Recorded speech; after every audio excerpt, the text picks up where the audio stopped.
ஓம் சாந்தி. முரளி தேதி 14/7/2026 காலை முரளி பாப்தாதா மதுபன். இந்த முரளியில் பாபா நினைவு யாத்திரையில் கலைப்புன்றது ஏற்படக்கூடாதுன்றத சொல்கிறாரு. அதன் பிறகு கோவப்படக்கூடாது. கோவப்பட்டு படிப்பையோ தந்தையையோ நாம் விட்டுவிடக்கூடாது. அடுத்து பணத்தினுடைய பேராசையில் பாபாவிடம் இருந்து விலகிடக்கூடாது. தந்தையின் நினைவை நாம் விட்டுவிடக்கூடாது என்ற அறிவுரைகளை பாபா நமக்கு கொடுக்குறார். ஸோ முரளியினுடைய ஹெட்டிங், இனிமையான குழந்தைகளின் நினைவு யாத்திரையில் ஒருபோதும் களைப்பு அடையக்கூடாது. தேக அபிமானம் என்ற புயல் களைப்படைய செய்கிறது. ஆத்ம அபிமானி ஆகும்போது களைப்பு தூரமாக விலகி போய்விடும். நினைவு யாத்திரையில் களைப்படையக்கூடாது. தேக அபிமானம் என்ற புயல் களைப்படைய செய்கிறது. அதனால ஆத்ம அபிமானி ஆகும்போது களைப்பு தூரமாக விலகி போய்விடும். கேள்வி, எந்த சம்ஸ்காரம் 21 பிறவிகளுக்கான உயர்ந்த அதிர்ஷ்டத்தை கெடுக்கக்கூடியது? எந்த சம்ஸ்காரம் 21 பிறவிகளுக்கான உயர்ந்த அதிர்ஷ்டத்தை கெடுக்கக்கூடியது? பதில், கோபித்துக் கொள்ளும் சம்ஸ்காரம் ஆகும். தந்தையிடம் அல்லது படிப்பின் மீது கோபப்பட்டு விட்டால் 21 பிறவிகளுக்கான அதிர்ஷ்டம் கெட்டுவிடுகின்றது. அதனால் தான் பாபா கூறுகின்றார், இனிமையான குழந்தைகளே, தேக அபிமானத்திற்கு வசமாகி நான் இத்தனை பேருக்கு புரிய வைத்திருக்கிறேன், இவ்வளவு உதவி செய்திருக்கிறேன் என்ற தலைகீழான போதை ஒருபோதும் ஏற்பட்டுவிடக் கூடாது. பாருங்கள், பாபா எவ்வளவு பெரிய அதிகாரமுடையவர், இருப்பினும் எவ்வளவு அகங்காரமற்றவராக இருக்கின்றார். ஆகையால் தந்தையை பாருங்கள். பாட்டு, இரவு பயணிகளே களைப்படைந்து விடாதீர்கள். எந்த இரவுல பயணம் பண்ணிட்டு இருக்கோம்? ஆத்மா இந்த கலியுக இரவுல பயணம் செஞ்சிட்டு இருக்கு. இந்த சங்கமயுக பயணம், இக்கரையிலிருந்து அக்கறைக்கு போறோம். இதுல என்ன வேண்டாம், களைப்பில்லாமல் நம்மளுடைய பயணத்தை நாம முடிப்போம். ஓம் சாந்தி. இனிமேலும் இனிமையான காணாமல் போய் கண்டெடுக்கப்பட்ட செல்லமான குழந்தைகளே, பாட்டு கேட்டீர்கள். மேலும் யார் யோகயுக்து நினைவில் இணைந்திருக்கும் சேவாதாரி குழந்தைகளோ அவர்கள் உடனேயே இதன் பொருளை புரிந்து கொள்வார்கள். எடுக்கும் பொழுதே பாபா நம்மள செல்லமான குழந்தைகளே சொல்றாரு. அடுத்து யோகயுக்து நினைவில் இணைஞ்சிருக்கக்கூடிய சேவாதாரி குழந்தைகள் பாபா சொல்ற இந்த விஷயங்கள் எல்லாம் ஈஸியா புரிஞ்சுக்குவாங்க. நாம் இரவு பயணிகள் என்றால் பிராமணர்களின் இரவு இப்போது முடிவடைந்து விட்டது. பக்தி மார்க்கம் இரவு என்று கூறப்படுகிறது. அரை கல்பத்திற்கான பக்தி பிராமணர்களின் இரவு இப்போது முடிவடைந்து விட்டது. நாம் இரவு பயணிகள் என்றால் பிராமணர்களுடைய இரவு இப்பொழுது முடிவடைந்து விட்டது. பக்தி மார்க்கம் இரவு என்று கூறப்படுகிறது. அரை கல்பத்திற்கான இரவு முடிவடைகிறது. எல்லைக்கு உட்பட்ட பகல் இரவும் இருக்கு. 24 மணி நேரம் நம்ம அதுல இரவு பகல்னு சொல்றோம். இது பிராமணர்களின் அரை கல்பத்திற்கான பகல் மற்றும் அரை கல்பத்திற்கான இரவு ஏற்படுகிறது. தந்தை வரக்கூடிய இந்த நேரம் கார் இருளாக இருக்கிறது. விடியல் ஏற்படக்கூடிய முதல் சாமமாகும். அதிகாலை ஏற்பட்டு கொண்டு இருக்கிறது. இப்போது தந்தை கூறுகின்றார், இனிமையிலும் இனிமையான குழந்தைகளே, நினைவு யாத்திரையில் களைப்படைந்து விடாதீர்கள். உலகாய யாத்திரையில் ஏற்படுவது போன்ற அந்த யாத்திரை, சரீர யாத்திரை பண்ணும்போது ரொம்ப தூரம் போனோம்னா டயர்ட் ஆயிடும் இல்லையா? அந்த மாதிரி இந்த நினைவு யாத்திரையில களைப்பு வேண்டாம். முன்பு நடந்து சென்றனர், மிகவும் மெதுவாக இடையிடையே தங்கி சென்றனர். நாம் இந்த இடங்களில் தங்க வேண்டும் என்று அறிந்திருப்பர். முன்பு மிகுந்த ஸ்ரத்தையுடன் நடந்து சென்றனர். அதில் மிகுந்த உழைப்பு இருக்கிறது. ஆனால் இப்போது இது மிகவும் எளிதாகும். இது எளிய நினைவு அல்லது யோகா என்று கூறப்படுகிறது. தந்தையை மட்டும் நினைவு செய்ய வேண்டும். அடைகிறீர்கள் என்றாலே தேக அபிமானத்தில் இருக்கிறீர்கள் என்பது ஆகும். இதில் எந்த சந்தேகமும் இல்லை. மாயையின் தடைகள் ஏற்படும், ஆனால் இதில் களைப்படைந்து விடக்கூடாது.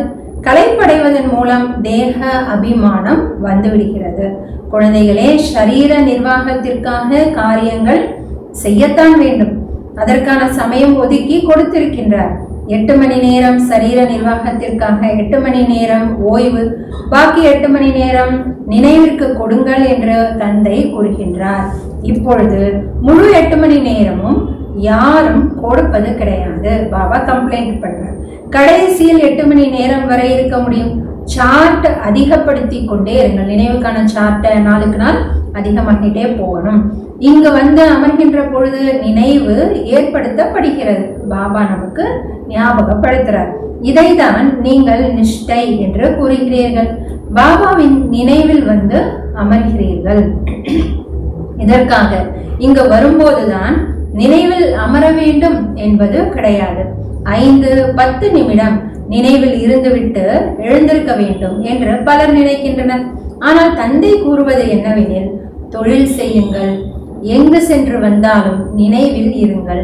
கங்கையில் குளிக்க செல்கின்றனர் எனில் ராம் ராம் என்று ஜபிக்கின்றனர் அல்லவா? நீங்கள் எதையும் ஜபிக்க வேண்டாம், தந்தையை நினைவு செய்தால் போதும். இவ்வாறு தந்தை குழந்தைகளிடத்தில் பேசிக் கொண்டிருக்கின்றார். நினைவு யாத்திரையில் தான் உங்களுக்கு நன்மை அடங்கி இருக்கிறது. இதில் களைப்படைந்து விடக் கூடாது. இதில் அதிக புயல்கள் வரும். புயல் என்றால் மண் போன்றவைகளினால் ஏற்படும் புயல் அல்ல. இது என்ன புயல்? மாயையின் புயல் வருவதன் மூலம் நினைவு யாத்திரை துண்டிக்கப்பட்டு விடுகிறது.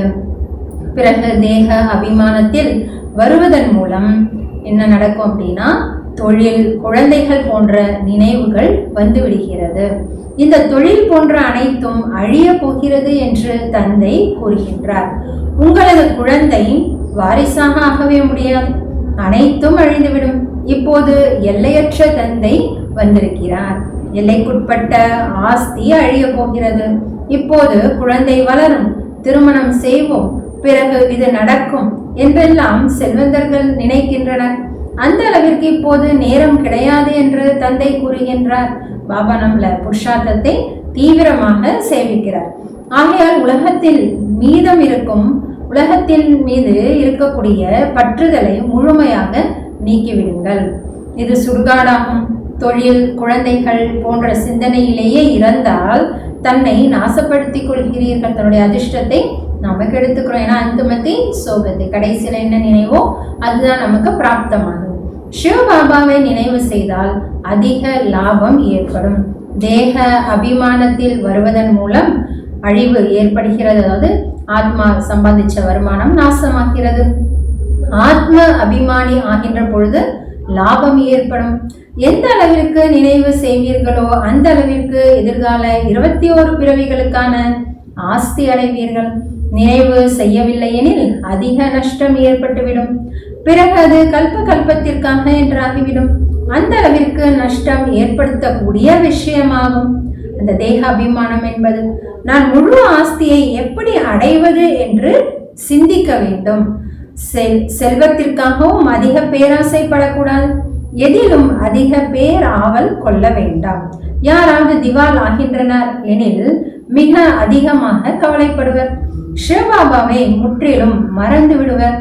ஞானத்திற்கு வந்த பின்புதான் திவாலானது, வியாதி வந்தது என்று குற்றம் கூறுவர். இவ்வாறு ஒருபோதும் நினைக்க கூடாது. வியாதிகள் போன்றவைகள் வருகிறது எனில் அது கர்ம கணக்காகும். விகர்மங்கள் விநாசம் ஆகிறது எனில் நல்லதுதான். தர்மராஜரின் தண்டனை அடைவதை விட வியாதி எவ்வளவு பாதுகாக்க வேண்டி இருக்கிறது. தர்மராஜரின் தண்டனை அடைவதை விட வியாதி நல்லதல்லவா? ஏன்னா இதனால கர்ம கணக்கை முடிக்க வேண்டும். இது மகா நோயாளி சரீரம் ஆகும். எவ்வளவு பாதுகாக்க வேண்டி இருக்கிறது. நடந்து சென்று கொண்டிருக்கும் போதே நின்று விடுகின்றனர். இதய துடிப்பு, அதாவது ஹார்ட் ஃபெயில், இதய துடிப்பு நின்று விடுகிறது. இப்படிப்பட்ட பழைய உலகம் இப்படி பழசாயிடுச்சு. ஸோ இப்படிப்பட்ட பழைய உலகை புத்தியினால் முற்றிலும் மறந்துவிட வேண்டும். அப்ப இதை நம்ம நினைக்கணும். தந்தை புதிய வீடு கட்டி கொண்டிருக்கிறார் எனில் பழையதிலிருந்து உள்ளத்தை நீக்கிவிட வேண்டும். பாபா விரைவில் கட்டடம் கட்டுங்கள் என்று குழந்தைகள் கூறுகின்றனர். பழைய கட்டடத்தில் அதிக தொந்தரவு ஏற்படுகிறது. இந்த பழைய உலகம் மிகவும் அசுத்தமானது என்பதை நீங்களும் அறிவீர்கள். இது உங்களது எல்லையற்ற சந்நியாசம் ஆகும். அவர்கள் வீடு வாசலை சந்நியாசம் செய்கின்றனர். அது எல்லைக்குட்பட்ட சந்நியாசம் என்று கூறப்படுகிறது. நீங்கள் விகாரங்களை சந்நியாசம் செய்கிறீர்கள். தேக சகிதமாக தேகத்தின் உங்களது சம்பந்தங்களை துண்டித்து என் ஒருவனை நினைவு செய்யுங்கள் என்று தந்தை கூறுகின்றார். இந்த கண்களினால் பார்க்கக்கூடிய உலகை மறந்து விடுங்கள். நாம் சொர்க்கத்தின் ராஜ்யத்திற்காக முயற்சி செய்து கொண்டிருக்கிறோம் என்பதை உங்களது புத்தி அறிந்திருக்கிறது. ஞானம் என்ற மூன்றாவது கண் கிடைத்திருக்கிறது. இவை அனைத்தும் சுடுகாடாக ஆகிவிடும். இதன் மீது அன்பு வைக்காதீர்கள். இந்த உலக நிலைமை என்னவாகும்ன்றது, எப்படி இருக்குன்றத பாபா புரிய வைத்து இந்த பழைய உலகத்தின் மீது அன்பு வைக்காதீர்கள் என்கிறார். இன்றைய நாட்களில் மனிதர்களிடத்தில் அதிக செல்வம் இருப்பதால் விகாரமும் மிக அதிகமாக ஆகிவிட்டது. காம விகாரம் எவ்வளவு வேகமாக இருக்கிறது. காமம் இல்லாமல் இருக்கவே முடியாது. 4-5 ஆண்டுகள் தூய்மையாக இருந்துவிட்டு பிறகு பாபா இன்று இந்த பூதம் வந்து முகத்தை கருப்பாக்கி கொண்டேன் என்று கடிதம் எழுதுகின்றனர். எவ்வளவு ஏமாற்றம் அடைகின்றனர். ஒரேடியாக 5வது மாடியிலிருந்து கீழே விழுந்து விடுகின்றனர். முதலில் இருப்பது தேக அபிமானமாகும். மேலிருந்து கீழே விழும்போது மரத்துண்டுகள் போல துண்டு துண்டா ஆகிவிடும். எலும்பு முற்றிலும் உடைந்துவிடும். அதாவது அந்த அளவுக்கு ஆத்மாவுக்கு நஷ்டம் ஏற்பட்டு விடுகிறது. பிறகு முயற்சி செய்வதற்கு நேரம் ஏற்படும். இதுதான் அனைத்தையும் விட மிகப்பெரிய அடியாகும். ஆகையால் காமம் மிகப்பெரிய எதிரி என்று பாபா கூறுகின்றார். விகாரத்தை தான் பதீத்தம் என்று கூறப்படுகிறது. பாபா எங்களை பதீத்தத்திலிருந்து பாவனமாக்குங்கள் என்று கூறுகின்றனர். பாரதத்தில் தான் சம்பூர்ண நிர்விகாரிகள் இருந்தனர் அல்லவா? பாரதமே விகாரம் அற்றதாக இருந்தது. இப்போது பாரதம் விகாரியாக இருக்கிறது. சம்பூர்ண நிர்விகாரிகள் என்று சூரியவம்சத்தினர்களை கூறலாம். ராமச்சந்திரனின் ராஜ்யத்தில் விகாரங்களுக்கான விஷயமும் இருக்காது. ஆனால் கலைகள் குறைந்து விடுகிறது. ராஜ்யத்திலும் விகாரங்களுக்கான ராமச்சந்திரனின் ராஜ்யத்தில் விகாரங்களுக்கான விஷயம் இருக்காது திரேதாயுகத்துல. ஆனால் கலைகள் குறைந்து விடுகிறது. 1250 ஆண்டுகள் குறைந்து விடும் பொழுது அந்த உலகின் சக்தியும் குறைந்து விடும் அல்லவா? வருடங்கள் குறைய குறைய சக்தியும் குறைந்து, அதனால் தான் அதை சத்தோ பிரதானம் என்றும் இதை சத்தோ என்றும் கூறப்படுகிறது. சத்யுகத்தில் ஆத்மாவுடைய ஸ்டேஜ் சத்தோ பிரதானம், திரேதாயுகம் வரும்பொழுது சத்தோ குணம். நாம் மம்மா பாபாவை பின்பற்றி சூரியவம்சி மகாராஜா மகாராணியாக ஆவோம் என்று நீங்கள் விரும்புகிறீர்கள். இதில் கஷ்டம் அல்லது செலவிற்கான விஷயமே கிடையாது. இதற்காக வாயில் எதுவும் பேசவும் வேண்டாம். நினைவு செய்தால் போதும். இதுதான் எளிய யோகம் என்று கூறப்படுகிறது. எந்த கஷ்டமும் இல்லாமல் ராஜ்யத்தை அடைகிறோம். இதற்கு மிகுந்த முயற்சி தேவை. பாபாவிற்கு முன் அனைவரும் மகாரதி ஆவீர்கள். இதற்கு யோகா முழுமையாக இருக்க வேண்டும். அப்போதுதான் சிறிதாவது அம்பு பாயும். யோக பலம் அல்லவா? யோகா மிகவும் குறைவாக இருக்கிறது. நினைவு யாத்திரையில் தான் அதிக தடைகளும் ஏற்படுகிறது. எல்லையற்ற தந்தை இனிமையிலும் இனிமையான குழந்தைகளுக்கு அமர்ந்து புரிய வைக்கின்றார். தந்தையிடமோ அல்லது படிப்பின் மீதோ ஒருபோதும் கோபித்துக் கொள்ளக்கூடாது. கோபித்துக் கொண்டால் 21 பிறவிகளுக்கான அதிர்ஷ்டத்திடம் கோபித்துக் கொள்கிறீர்கள். மிக நல்ல நல்ல குழந்தைகளும் கூட கோபித்துக் கொள்கின்றனர். கோபம்ன்றது எவ்வளவு மோசமானது. தேக அபிமானத்திற்கான போதை அதிகரித்து விடுகிறது. நான் இத்தனை பேருக்கு புரிய வைத்தேன். தேக அகங்காரம் வந்த உடனேயே கீழே விழுந்து விடுவர். இதில் அகங்காரம் வரவே கூடாது. பாபாவிற்கு ஏதாவது அகங்காரம் இருக்கிறதா? எவ்வளவு பெரிய காரியம் பாபா செய்கிறார். ஆனால் நிறு அகங்காரியாக, எவ்வளவு அகங்காரம் மற்றவராக இருக்கின்றார். ஆனால் மிக பெரிய அதிகாரம் உடையவராக இருக்கின்றார். நான் சாதாரண உடலில் சாதாரண வீட்டில் வருகிறேன் என்று கூறுகின்றார். செல்வந்தரின் வீட்டில் வருவது கிடையாது. ஆக இப்போது குழந்தைகளை விழிப்படைய செய்ய வேண்டும். பாபா மிக நல்ல யுக்திகளை கூறிக்கொண்டே இருக்கின்றார். குழந்தைகளாகிய நீங்கள் தான் தாமதப்படுத்துகிறீர்கள். நாடகப்படி இன்னும் மனநிலையில் வேகம் ஏற்படவில்லை.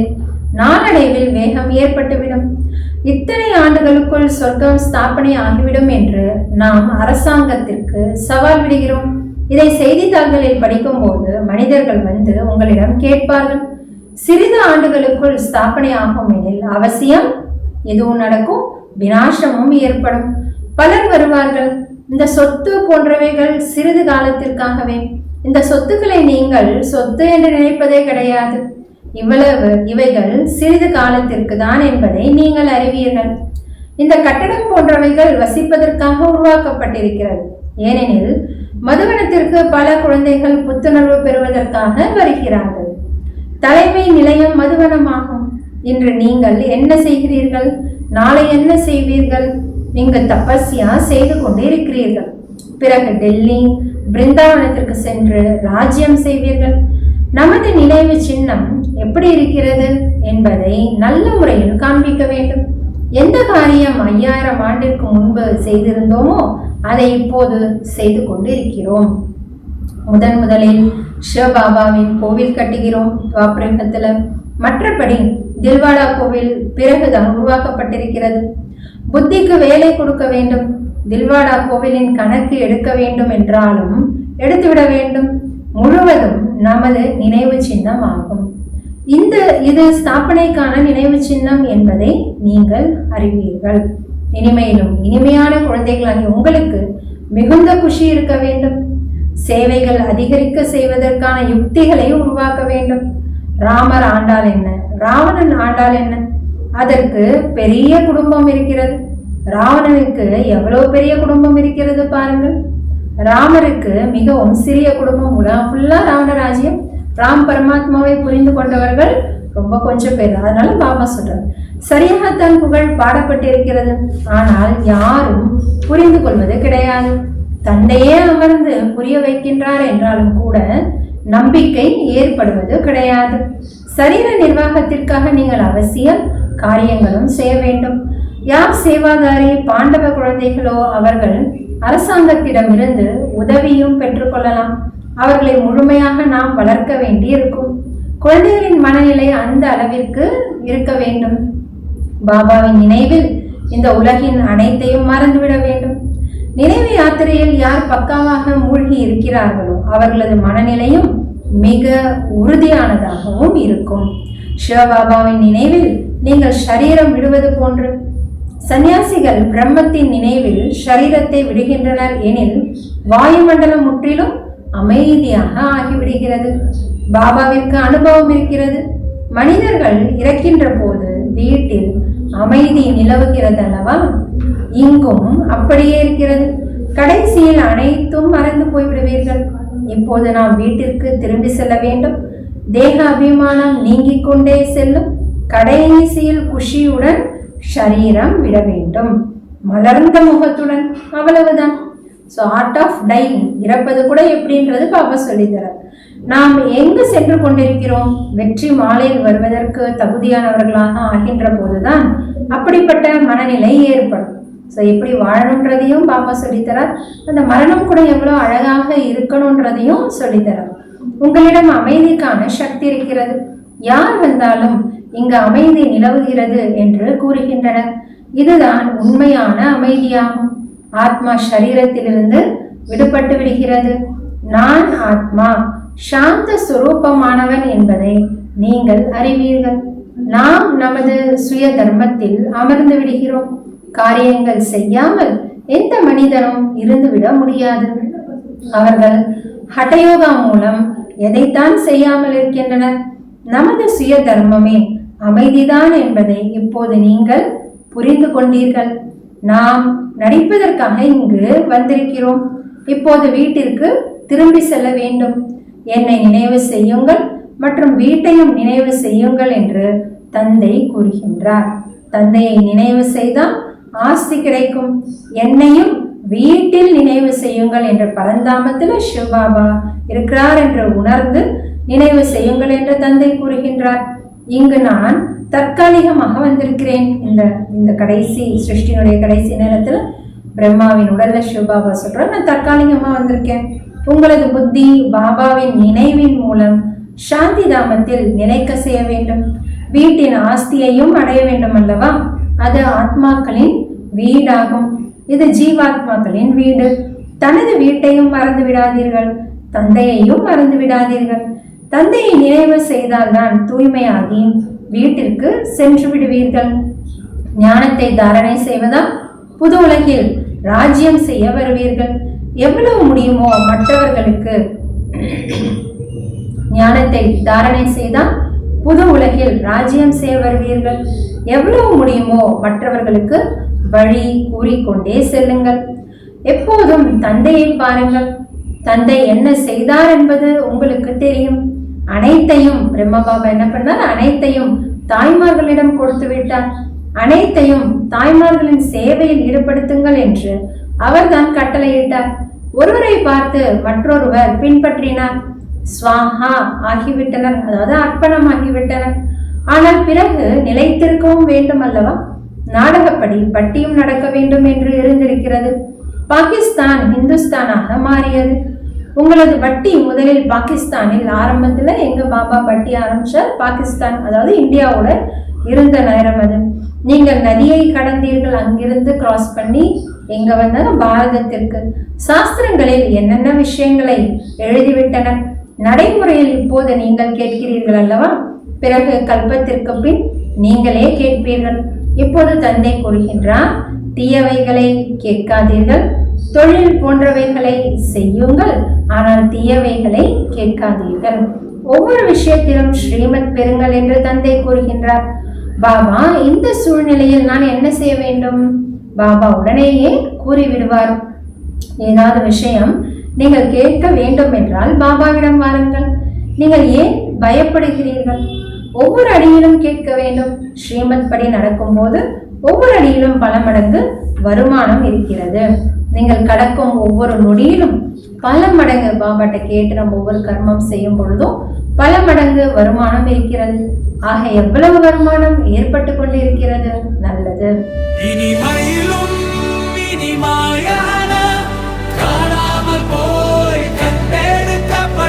செல்ல குழந்தைகளுக்கு தாயும் தந்தையுமா மாதாவின் அன்பு நினைவுகளும் காலை வணக்கமும் ஆன்மீக குழந்தைகளுக்கு ஆன்மீக தந்தையின் நமஸ்காரம்.